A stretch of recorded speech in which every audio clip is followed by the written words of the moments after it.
Assalamu alaikum warahmatullah. Malam da fatan lafiya. To madalla. Malam tambaya gare ni. Kamar wanda zai balaguro, to mota sai take tashi.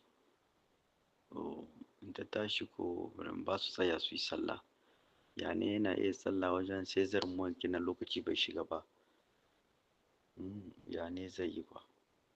To assalamu alaikum. Assalamu alaikum. Ana sallah la'asar in anan ne 4 ba minti 4 take shiga yanzu. Kenan baiwa kai la'asar sai dai in a ce kana cikin bulaguro kana gida baka jami'in sallah.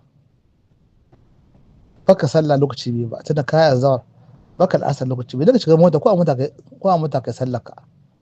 Ko a mota yake juyo kai bakin kokarin ka kuran. Ba sallah lokaci biyu ba. Gaskiya magana me yasa baku musu magana?